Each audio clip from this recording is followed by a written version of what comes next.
Questão 1. Um disco de aço homogêneo, forma circular, de raio 20 milímetros, foi adequado, tendo sua temperatura variado de 8 graus Celsius para 108 graus Celsius.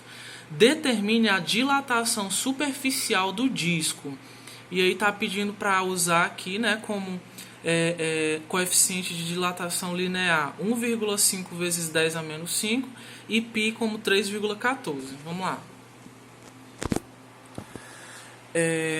Pronto, esse conteúdo ele é novo, a gente não chegou a discutir ele em sala de aula, né? Dilatação superficial. O que vai acontecer?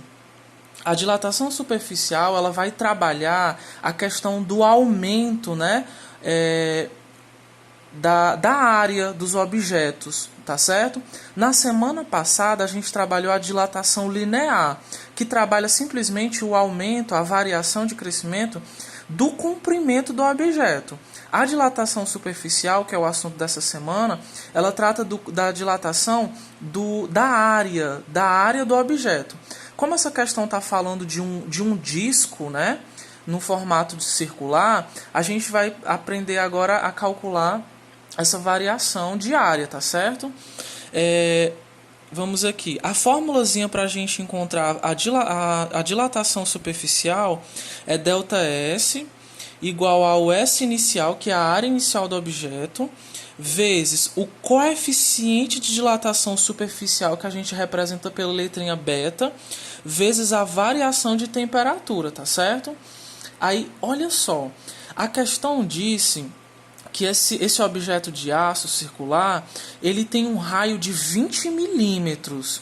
Então, com essa informação, a gente tem que descobrir qual é a área inicial desse objeto. Aí vocês têm que ter um pouquinho de conhecimento de matemática. Quando vocês estudaram lá em geometria plana, vocês aprenderam a calcular a área de um círculo. A formulazinha para calcular a área de um círculo é π vezes o raio ao quadrado. Tá certo? Então vamos calcular aqui a área inicial desse objeto. Lembrando que o raio é 20, né? 20 milímetros.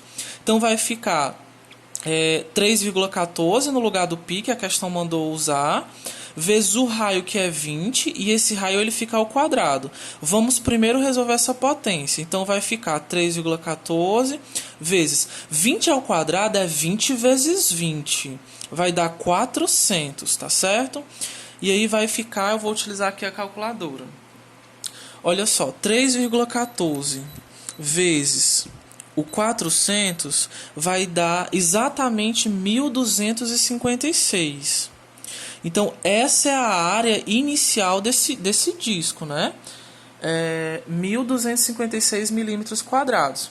Então, vamos aqui, ó, a gente vai descobrir a variação, a dilatação superficial, tá certo? Então, a gente repete o ΔS. A gente já descobriu qual é a área inicial, que é 1.256 milímetros quadrados. A gente vai multiplicar pelo coeficiente de dilatação superficial.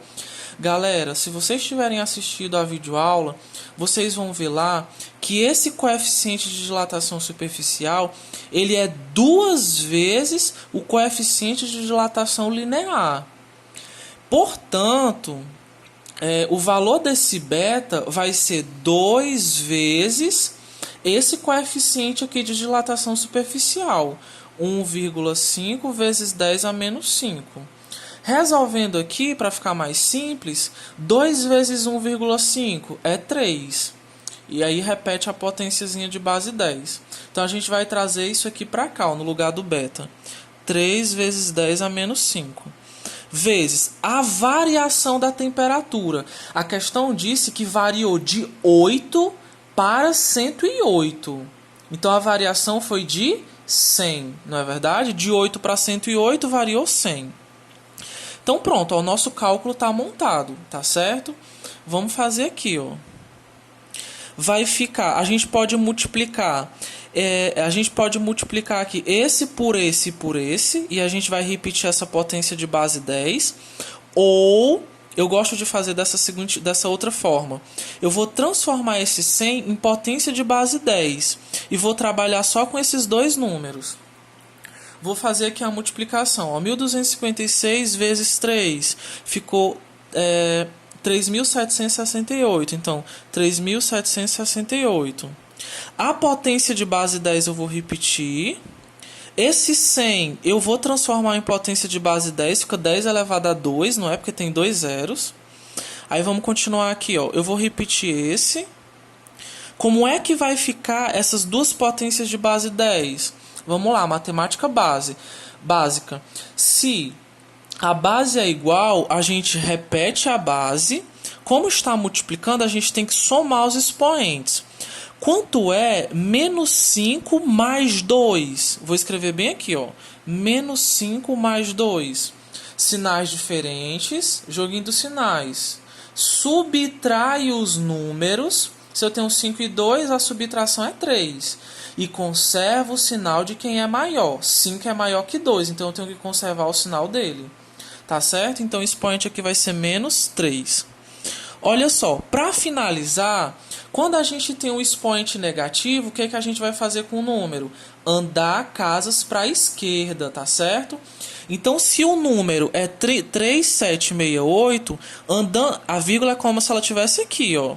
Então, como o expoente aqui é negativo, eu vou ter que andar para a esquerda. Se fosse positivo, eu ia ter que andar para a direita e eu ia ter que colocar zeros, né? Mas como ele é negativo, eu vou andar para a esquerda. Então, a vírgula está aqui. Então, eu vou andar 1, 2, 3. Então, a vírgula ela vai ficar bem aqui, ó. Eu vou andar 1, 2, 3, a vírgula vai ficar bem aqui. Então, essa é a resposta, ó. A variação da dilatação superficial, nesse caso, foi de 3,768 milímetros quadrados, tá certo?